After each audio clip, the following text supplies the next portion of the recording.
Balloon নিবে নেই balloon. আসসালামু আলাইকুম এভরিওয়ান, তো কি অবস্থা সবার, কেমন আছেন? অনেকদিন পর মেলার ভিডিওটি ফেসবুক পেজে আপলোড করতেছি, লাইক কমেন্ট শেয়ার চাই সবার। ওই গাইস, আজকের ভিডিওটি কিন্তু অনেক মজাদার হতে যাচ্ছে, কেউ কিন্তু ভিডিওটি স্কিপ করবেন না, সম্পূর্ণ দেখুন এবং আনন্দ উপভোগ করুন। আমি একজন মেলার মধ্যে বেলুন বিক্রেতা, কিন্তু আমার যে এত কাস্টমার হয়ে যাবে যা আমি জীবনে কল্পনাও করতে পারি নাই। মেলার মধ্যে আমি বেলুন বিক্রি করতে গেছি, কিন্তু আমার থেকে বেলুন না কিনে সবাই হা করে তাকিয়েছিল আমার দিকে, তাই আমি চিন্তা করে দেখছি সো আর আমি বেলুন বিক্রি করতেছি না। তো গাইস চলুন চোখের এক পলকে দেখে আসি নাস্তার স্টল গুলো।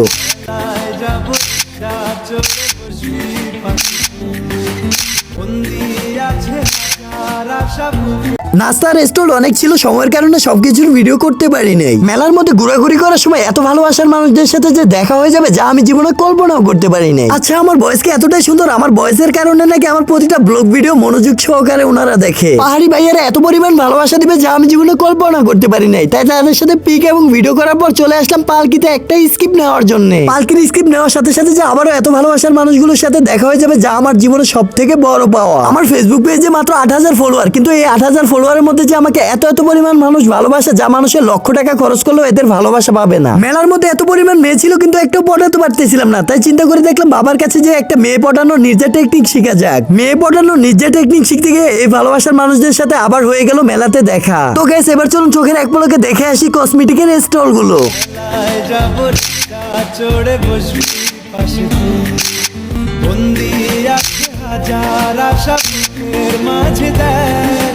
আপনাদেরকে বলেছিলাম না লক্ষ লক্ষ টাকা খরচ করলেও এদের ভালোবাসা পাবেন না যা আমি ফ্রিতে পাইছি। লাভ ইউ ভাইয়া। আগে দেখতাম হোকারের প্রোডাক্ট বিক্রি করার জন্য লেক্সার পিটায়, কিন্তু কে জানতো ইনি যে পান বিক্রি করতে যায় এভাবে লেক্সার পিটাবে। 2 মিনিট পান এত বড় বলদের মতন পান 2 মিনিট শেষ।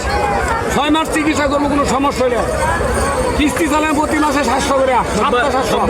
তো এদিকে পান বিক্রেতা আমার লেকচার শুনতে শুনতে আবারও অনেক ভালোবাসার মানুষগুলো হাজির। আমি বিশ্বাসই করতে পারি না আমি একজন এত ছোট মানুষ আমাকে চিনে এবং আমার সাথে ছবি তুলতে আসে যা আমার জীবনে সব থেকে বড় পাওয়া। তো ভাইয়ারা নাকি মেরুন থেকে এসেছে, মেরুন থেকে এসে নাকি মেলার মধ্যে আমাকে অনেক খোঁজাখুঁজি করেছে। সত্যি কথা, এদের এই কথাটা শুনে আমার কলিজাটা একদম ভরে গেছে। শুধু মেরুনই নয়, মারিশা, বাবুছড়া, চংরাছড়ি ও মনের মানুষ ব্রাইবাজাররা সবাই আমার সাথে দেখা করেছে। হয়তোবা সবার সাথে পিক এবং ভিডিও করা হয়নি, কিন্তু আমার মন থেকে সবার জন্য দোয়া ও ভালোবাসা রইলো। তো মেলার মধ্যে শুধু ঘুরে ঘুরে আর ছবি তুললে হবে? আমার বাড়ির মধ্যে অনেক নেতা খেতা আছে, তাদের জন্য যদি আমি বাড়িতে কিছু না নিয়ে যাই তাহলে দরজার সামনে আমার জন্য ঝাড়ু রেডি আছে। আর এদিকে আমার মাই ডিয়ার লাভলি অডিয়েন্স প্রতিটা ব্লগ ভিডিও নাকি উনি মনোযোগ সহকারে দেখে, এবং কি আমার কিছু কিছু কন্টেন্টের রিস্কিপও উনি জানে, এবং কি আমাকে বলতেছিল যে তুমি এরকম বলছো। তো গাইস, আমার গলার কণ্ঠ শুনে বুঝতে পারতেছেন ভিডিওর প্রথমত গলার কণ্ঠ কেমন ছিল আর শেষের দিকে কেমন হয়ে গেল। ভিডিওটি বানাতে কিন্তু অনেক কষ্ট হয়েছে যা আপনাদেরকে বলে আমি বুঝাতে পারবো না। যাই হোক, আর বেশি কিছু বলবো না। যদি ভিডিওটি ভালো লাগে লাইক কমেন্ট শেয়ার, আর পাশে তো ফলো থাকছে। ভালো থাকবেন সবাই, আল্লাহ হাফেজ।